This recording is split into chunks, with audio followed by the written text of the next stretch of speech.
Oui, nous bénissons notre Seigneur Jésus-Christ qui est le Dieu le Père, le Dieu véritable dans lequel nous nous retrouvons. Je suis certain que nous nous portons bien par la grâce de Dieu et vous aussi, de partout où vous êtes, vous vous portez bien. Ah oui, que le Seigneur nous aide ce matin pour que nous partagions également le paix quotidien que nous sommes en train de poursuivre avec vous. Parce que mon problème, j'aimerais c'est que le peuple de Dieu soit informé de ne pas vivre une vie désordonnée, à chercher à vivre une vie de sainteté. Parce que la sainteté est devenue tellement difficile parmi les hommes de Dieu. Si vous vous rendez compte, eh bien, le cherubin protecteur fut quand même parfait.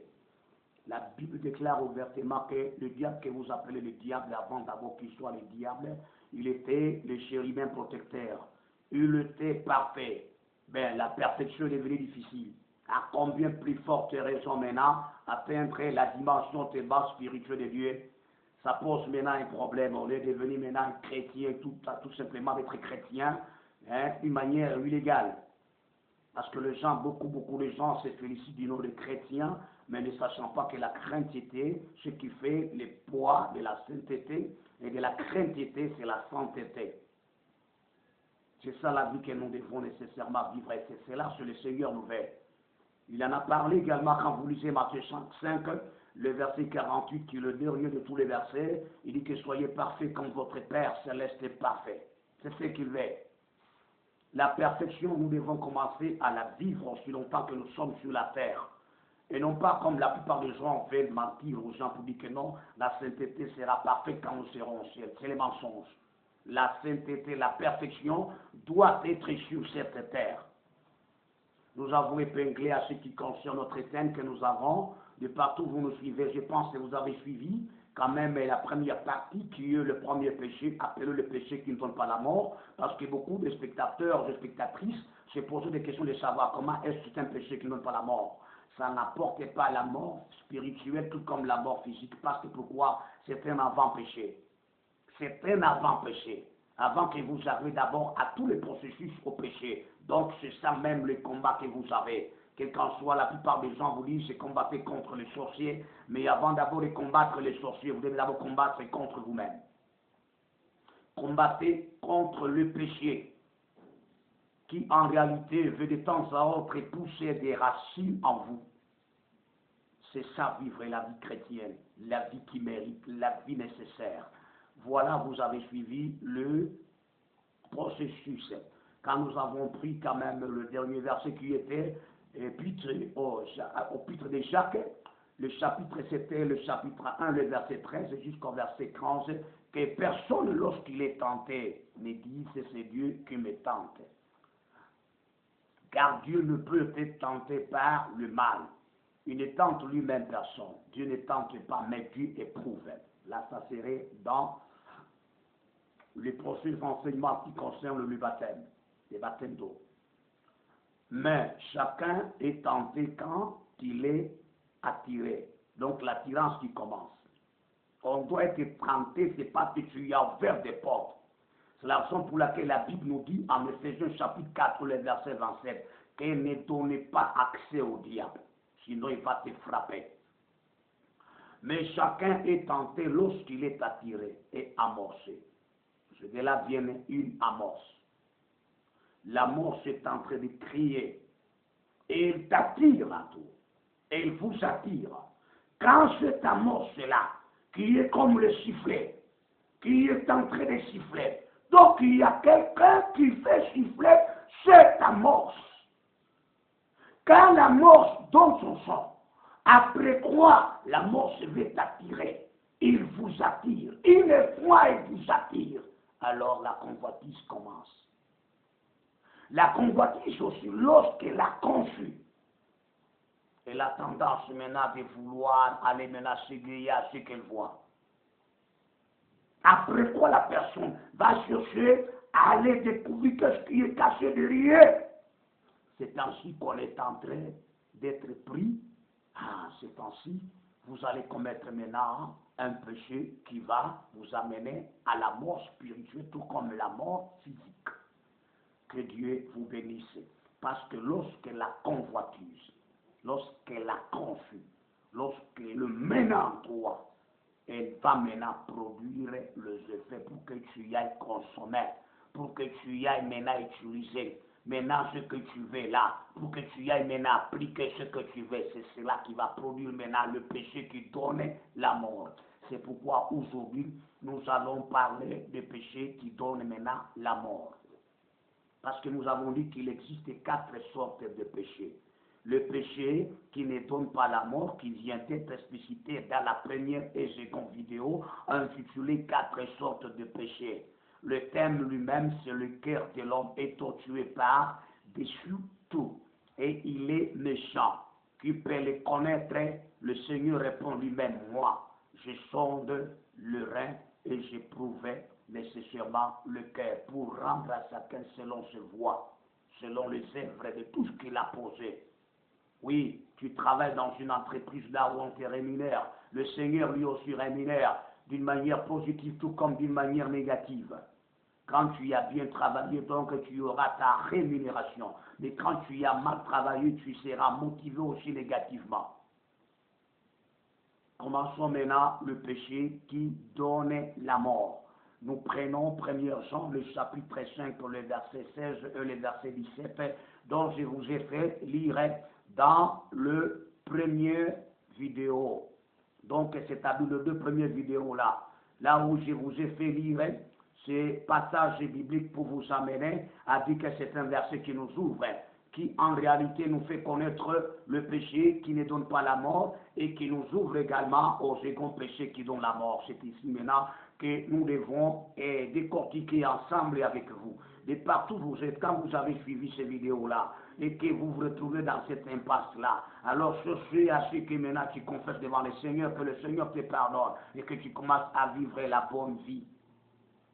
La vie précieuse et appréciée par le Seigneur lui-même. 1 Jean, le chapitre 5, le verset 16 et 17. Si quelqu'un voit son frère commettre un péché qui ne mène point à la mort, tout comme qui ne donne point la mort, qu'il prie, voilà. Et Dieu donnera la vie à ses frères. Il la donnera à ceux qui commettent un péché qui ne mène point à la mort. Dieu ne peut pas donner la vie si tu pries sur une personne qui a commis un péché qui donne la mort. C'est pourquoi vous, les pasteurs sur les péchés, vous, les bishops, que ce soit que vous êtes là-bas, vous avez laissé le péché devenir comme un électron libre dans le champ d'activité. Parce que vous priez même ce que la Bible ne recommande pas de prier. Vous priez sur n'importe quoi, même ce qui n'est pas recommandé de prier, vous priez. Et quand vous constatez ça ne change pas, ça continue qu'à s'empirer. Vous voyez, Dieu donnera la vie, car à ces frères-là qui commettent un péché, ceux qui l'ont prié, ceux qui commettent un péché, qui ne mène pas, tout comme qui ne donne pas la mort. Voilà, j'explicite un péché qui commence de l'intérieur. Quelqu'un vient, papa, prie pour moi, parce que je sens l'envie de faire l'adultère. Voilà, il ne l'a pas encore accompli. Priez pour ce frère-là, Dieu lui donnera la vie. Mais il a déjà commis avec la femme d'autrui après. Il vient à toi qui es un berger. Papa, priez pour moi, parce que j'ai commis le péché avec une femme d'autrui. Et je commence même à prier. C'est comme ça que vous, le passé que vous faites. Vous êtes où? Qu'est-ce que vous faites? Vous mentez aux gens. Ça ne peut pas terminer le péché. Ça ne peut pas finir le péché. Et Dieu ne donnera jamais la vie à cet homme-là. Pour que la vie soit donnée, vous allez connaître ça. Il faut le renvoyer. Qu'il a demandé pardon au mari de cette sœur-là. C'est ça le pardon. C'est ça le vrai pardon qu'il faut. C'est de cette façon que la vie doit être là. Sinon, nous constatons dans beaucoup d'églises, il y a les morts vivants qui sont en train même de chanter, de prêcher, de modérer. Vous voyez, de prêcher même, de prier même, parfois de tenir même, de prophétiser, mais qui sont morts. Il la donnera à ceux qui commettent un péché qui ne mène point à la mort. Il y a un péché qui mène à la mort. Ce n'est pas pour ce péché-là que je dis de prier. Ce n'est pas l'apôtre Jean qui nous dit cela. il en a aussi hérité. Il s'est ressourcé de Jésus-Christ. Je vais revenir avec ça. C'est pourquoi déjà je commence ce péché ici aujourd'hui. Si tu te rends compte que tu tombes déjà dans cette situation, allez demander pardon. N'ayez pas honte. Sinon tu serais appelé un mort vivant. Sinon tu serais aussi appelé morte vivante, toi, ma soeur qui m'entend ou maman. N'ayez pas peur. C'est tout à fait un temps de connaître la vérité pour que vous puissiez être délibéré de cette chaîne-là qui vous catterait, de cette chaîne-là qui vous rattrapez de temps à autre là. Et vous avez même choisi d'avancer convenablement avec le Seigneur. Le verset 17. Toute iniquité est un péché. Et il y a un tel péché qui ne mène pas à la mort. Voilà, nous commençons. Comment est-il appelé? C'est un péché qui mène à la mort, tout comme qui donne la mort. C'est un péché qui, en réalité, laisse ou encore qui fait des dégâts nuisibles dans la vie d'une personne.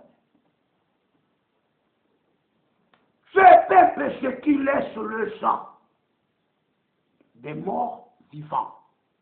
Quand ils mourront, ils seront accueillis dans le séjour des morts. Vous ne verrez jamais le Seigneur. La Bible nous dit que dans cette ville sainte-là, aucune impureté ne pourra pas y pénétrer et y entrer. Vous jouez avec la vie. C'est un péché qui fait mourir spirituellement et physiquement. Nous vous avons fait lire des yeux Samuel. Le chapitre 13 sur le verset 1 au verset 6. L'histoire entre Amnon et Tamar. Avec Absalom aussi, le grand frère de Tamar. Le frère et la sœur d'un même père, mais de mères différentes. Amnon en vie, il est resté tellement maigre. Même toi, tu souffres ça. Moi, j'appelle ça la fièvre pasière spirituelle que tu souffres là. Et tu ne t'en débarrasses même pas. Tu ne connaissais pas comment faire. Tu ne dors même pas. Après quoi, tu dis à la sœur, vous voyez, quand je te regarde, moi, je t'aime beaucoup, je ne dors même pas, mais je t'ai même rêvé. Comment est-ce que peux-tu rêver tant que toi, tu ne dormais pas? Où est vos mensonges là? Les mensonges sur mensonges que vous êtes en train d'ajouter. Elle laisse cette situation-là. Elle laisse les enfants de Dieu. Elle laisse également le peuple de Dieu appelé le mort vivant. Ce sont les morts vivants. Les hommes, c'est là. Ils sont morts spirituellement. Ils attendent que la mort physique. Prenons première Timothée, le chapitre 5, le verset 6. C'est de là que nous pouvons maintenant commencer à décortiquer la vraie raison de ce péché qui donne la mort. Vous allez constater que, en tout cas, vous devez déjà vous dépêcher, vous les mamans, vous les sœurs et vous les frères qui m'entendent. Et maintenant, même vous commencerez à me regarder, ce berger, c'est temps de nous dire des choses difficiles. Comment est-ce qu'on peut faire? Je vais y arriver. 1 Timothée, le chapitre 5, le verset 6. Seul le femme, seul, tout comme la sœur, ce qui est véritablement vrai. Moi, je commence au verset 5. Moi, je commence au verset 6. Lisez 5 vous-même. Mais celle qui vit dans le plaisir comme vous vivez est morte, quoique vivante. Si vous prenez le verset 5 là-bas, celle qui est véritablement vraie et qui est demeurée dans l'isolement, met son espérance en Dieu et persévère nuit et jour dans les supplications et les prières. Voilà la vraie qu'il faut. Je parlais dans le premier péché là, je vous ai dit qu'il y a beaucoup de gens qui se disent que les veuves sont des nourritures pour eux. Vous m'avez compris ce que j'ai dit. Donc ce sont des femmes, ce sont des mamans qui doivent servir à d'autres quand ils en ont besoin. qui doit servir à des faux pasteurs là, à des faux bergers, à des faux hommes de Dieu, car ils ont besoin de coucher avec elles. Pour dire que pasteurs ne dépendent pas de Marie, elles sont là elles-mêmes, elles sont seules. Donc quand nous avons besoin, nous recourons derrière elles pour se satisfaire. C'est pas comme ça. Et toi, si tu étais une bête qui faisait ça, tu es déjà morte. Tu es morte. Tu es une morte vivante. Hein? Mais tu vis maintenant corporellement, mais spirituellement déjà tu es morte. C'est la raison pour laquelle l'apôtre Paul nous dit ouvertement que ceux qui vivent dans le plaisir, vous vivez le plaisir. Vous êtes déjà morts. Qui que ce soit un homme, qui que ce soit une femme, qui que ce soit une chair, tu es déjà morte, quoique vivante. Le péché qui donne la mort, je vous ai parlé. C'est la raison pour laquelle la Bible nous dit en Romains, le chapitre 6, le verset 23, le salaire du péché, c'est la mort. Il n'est pas dit le salaire des convoitises, classer le péché selon le cas. Là, vous allez découvrir maintenant. Lisons maintenant. Le salaire du péché, c'est la mort. Quel péché?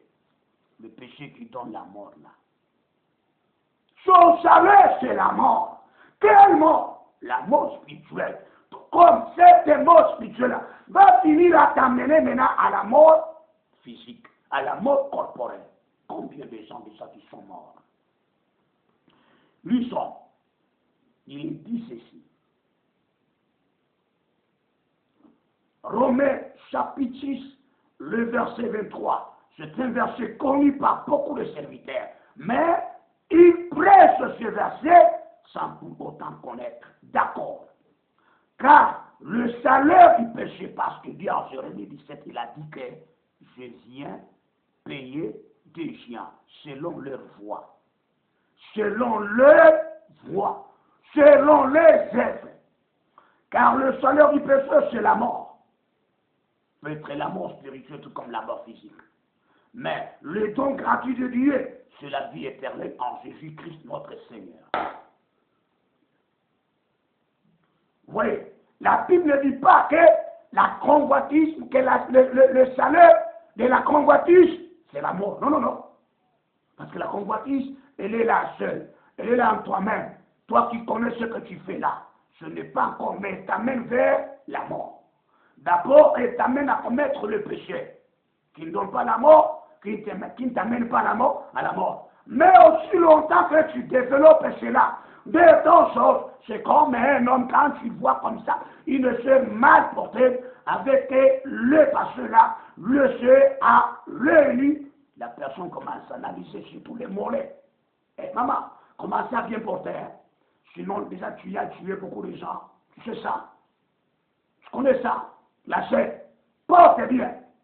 Avec tes pantalons là-bas, avec des passés là-bas, vous voyez. Tu laisses les gens mal à l'aise. Vous voyez, vous avez déjà tué beaucoup d'hommes. Beaucoup de gens que tu as déjà tué, toi, la chair. Après, tu te dis que je suis simple. Je suis une sœur en Christ. Tu es une sœur en Christ. Pas une sœur en Christ. Tu es une maman en Christ. Pas en Christ. Combien que tu as tué, toi? Maintenant, vous constatez, vous voyez ce verset, éclaircisse clairement que le salaire du péché, quel péché qui donne la mort? C'est la mort.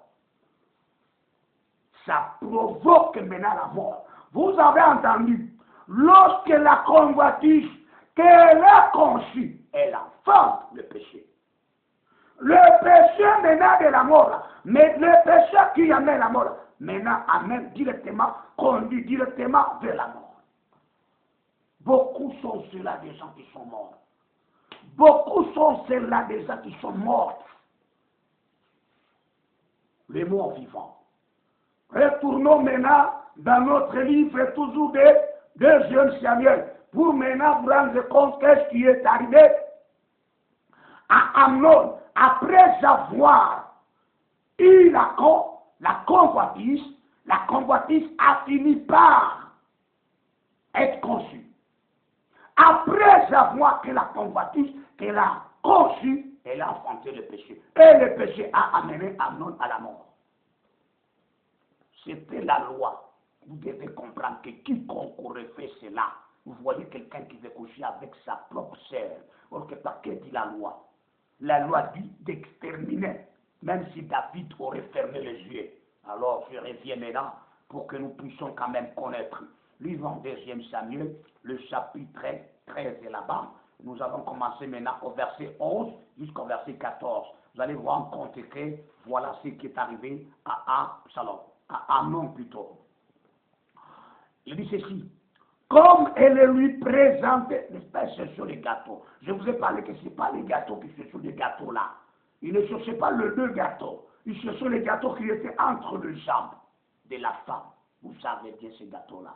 Même quand vous lisez Proverbe et parle de ces gâteaux-là, qui a beaucoup renversé beaucoup de pasteurs, beaucoup d'hommes de Dieu, ils seraient tout de même en prison à cause de ces gâteaux-là qu'ils cherchaient. Hein? Vous voyez, quand même bouleversé, même les hommes politiques, hein? Vous comprenez, il y a beaucoup d'hommes de Dieu, nous les voyons sur le net comme ça, est en train de chevaucher sur une femme. Il couche avec la femme, sans quoi? C'est ça le gâteau aussi qu'il cherchait. Comme il lui présentait à manger, il a saisi et lui dit, viens, couche avec moi, ma soeur. Et lui répondit, non, mon frère, ne me déshonore pas, car on n'agit point ainsi en Israël. Ne commets pas cette infamie. C'était une infamie, une infamie. Qu'on ne veut pas poser cette infamie en Israël. Parce que la loi le prévoit déjà. Ne plus faire ça. Mais l'homme déjà tiré, l'homme déjà avec beaucoup d'amorce. Je ne sais pas comment je te voyais quand même. Hein. Tamar, mais la Bible dit ouvertement que Tamar était belle. Et la beauté de beaucoup de femmes t'ont déjà mis dans une situation de prison, n'est-ce pas? Tu es emprisonné non pas à la cassapa, tu es emprisonné spirituellement. Toi, le pasteur, tu es emprisonné spirituellement. Toi, mon frère, tu es déjà emprisonné spirituellement. Cherche les moyens de te débarrasser, de te libérer. Où irai-je moi avec ma honte, et toi tu serais comme l'un des femmes en Israël. Maintenant, je te prie, ce verset 13, je vais l'expliciter bien. Je te prie, parle au roi, et il ne s'opposera pas à ce que je sois ta femme. Écoutez, ce verset, le verset 13 est là-bas. Ce n'est pas pour dire que Tamar voulait assez que puisse donner l'occasion à Amnon aller parler avec son père David pour permettre le mariage ou non. La loi interdit de sexe des mariages. La loi interdit. Je vais vous lire cette interdiction. Qu'est-ce qu'elle voulait à ces moments-là? Elle se rend compte que le seul, avec un homme qui cherche sur les gâteaux. Mais le seul moyen qu'il fallait utiliser, c'est ce moyen qu'elle utilise. L'autre, c'est quand même par le roi. Que le roi ne s'opposera pas. Il pourra ce qu'elle devienne ta femme. C'était moyen de s'échapper. Mais l'homme connaissant que non, même Amnon connaissait bien la loi. Vous voyez, il lui paraissait difficile de lui faire même la moindre tentative. À ce moment, il trouve que c'est une occasion. Ce qu'on a envoyé là, on a consommé. Maintenant, ceux qui s'amènent, qu'est-ce qu'on va faire? Vous voyez, la chose envoyée, on a consommé ça. Mais ceux qui s'amènent elles-mêmes, qu'est-ce qu'on va faire? On la consomme davantage. Mais il ne voulut pas. Il ne voulut pas l'écouter. Il lui fit violence. C'était la violence. La déshonorant et couchant avec elle. Il a exécuté ce qu'il préméditait dans son âme, dans son esprit. Il a exécuté maintenant. Il couchait avec sa propre sœur. Combien de papas, toi papa, qui a déjà eu le temps de coucher avec ta propre fille, comme l'enfant, ou comme ta belle-sœur, ou comme ta belle-fille, il est grand temps que tu demandes pardon. Tu es déjà mort, quoique vivant, que tu es, que tu vis. Il te reste la mort maintenant physique. Veillons voir la finalité. C'est à cela que je vais m'arrêter. La finalité d'Amnon. Amnon finit par être mis à mort. Pourquoi? D'abord, je vous dis que la loi interdisait de telles relations. Si nous lisons Lévitique, le chapitre 20, le verset 14. Lisons Lévitique, le chapitre 20, le verset 14. Il y a une interdiction formelle. Parce que quand il disait que non, allez par le roi ne s'opposera pas que je devienne ta femme. C'était un moyen de s'échapper parce qu'elle n'avait pas de quoi également faire pour s'échapper contre elle. Alors, les avances de son grand frère. 20, le verset 17. Lévitique, le chapitre 20, le verset 17. 14, c'est très loin. Si un homme prend sa sœur, je recommande, si un homme prend sa sœur, fille de son père ou fille de sa mère, s'il voit sa nudité et qu'elle voit la sienne, c'est une infamie. C'est pourquoi elle réclamait, tu seras une infâme en Israël, tu seras l'un de ces femmes en Israël. Car je ne peux pas commettre cette infamie. Ils connaissaient tous les deux les problèmes de l'infamie. Que la loi interdit ça. C'est une infamie, ils seront retranchés sous les yeux des enfants de leur peuple. Il a découvert la nudité de sa sœur, il portera la peine de son péché. C'est ce que devrait porter Amnon. Mais le roi David ferma les yeux. Or, le roi David devait autoriser à prendre Amnon, le tuer ou le lapider. Absalom, connaissant aussi la loi, le grand frère de Tamar, il a connu cela. Il s'est préparé beaucoup de temps, beaucoup d'années, pour aller exécuter qui? Amnon. Parce que ce qu'il a commis, la loi l'interdit. Même si le père David, le roi, n'a pas voulu permettre cela. Lisons maintenant la suite, ou encore la finalité d'Amnon. C'est de là que je me limite d'abord pour la première partie ici. Prenons toujours 2 Samuel, le chapitre 13, le verset 23 jusqu'au verset 29. Alors, Absalom va organiser une réception. Il vient auprès du roi, le roi vient aussi participer à cette réception. Mais ce qu'il voulait, il ne voulait pas le roi, il voulait Absalom. Et il voulait Absalom, donc il voulait Amnon. Vous voyez, il cherchait par quel moyen il faut que j'exécute ce qu'interdit la loi. Il ne fallait pas. Même Tamar savait ça. C'était un moyen de s'échapper. Mais l'homme avec le cateau qui cherchait, il s'est dit perfection. Il ne faut pas que j'aille faire ça. Alors, lisons le verset 23. 2 ans plus tard, 2 ans, Absalom est tenté tout simplement de mettre alors c'était par cela dans son cœur pour aller exécuter Amnon. 2 ans plus tard, comme Absalom avait le tombé à Baal-Hatzor, près d'Éphraïm, il invita tous les fils du roi. Vous voyez son secret. Ce n'est pas qu'il les invita pour rien, c'était pour s'emparer d'Amnon qui avait déshonoré sa petite sœur Tamar. Il doit être mis à mort. Quel qu'en soit, le roi fermait les yeux. Absalom alla vers le roi et dit, voici ton serviteur a le tonneur que le roi et ses serviteurs viennent chez ton serviteur. Et le roi dit à Absalom, non mon fils, nous n'irons pas tous, de peur que nous ne te soyons en charge. Absalom le pressa, mais le roi ne voulut point aller et il le délit. Absalom dit, permets, dis-moi, à Amnon, vous voyez, à Amnon, mon frère, de venir avec nous. Le roi lui répondit, pourquoi il est chez toi? Le roi savait bien. Cette infamie qui s'était faite, cette infamie qui s'était réalisée, il savait bien que ce petit appelle ce monsieur ici, appelle ce fils, non, c'est parce que la loi autorisait qu'on puisse exécuter Amnon.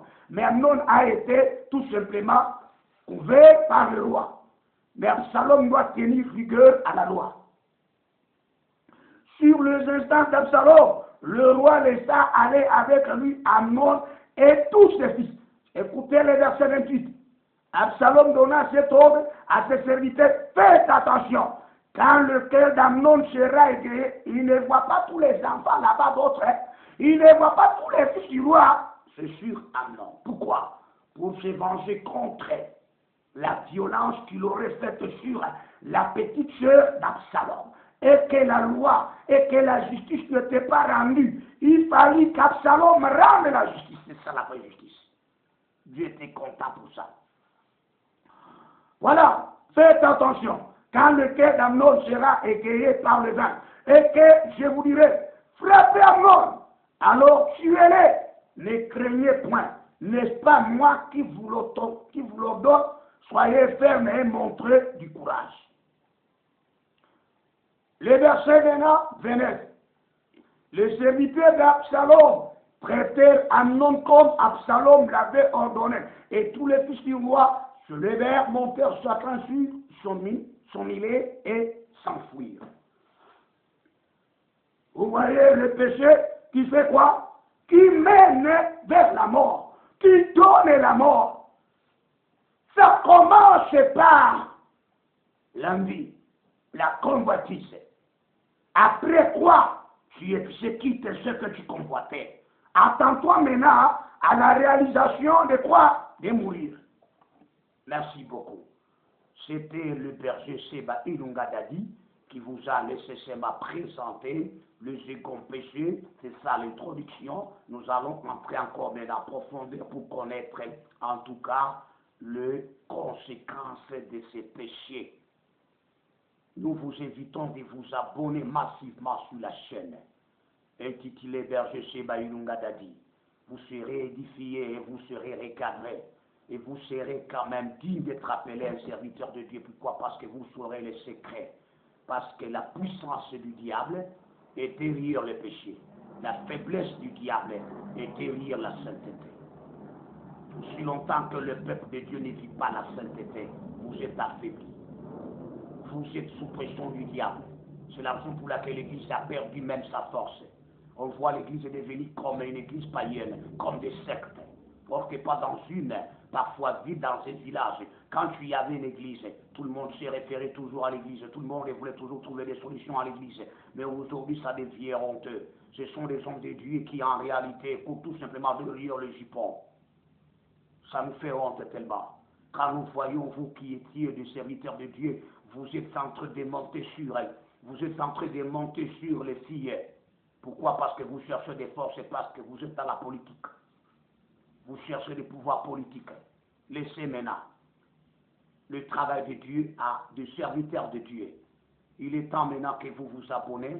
Et si vous vous êtes retrouvés dans cette impasse, vous devez maintenant connaître comment est-ce que ce péché est en train de fonctionner.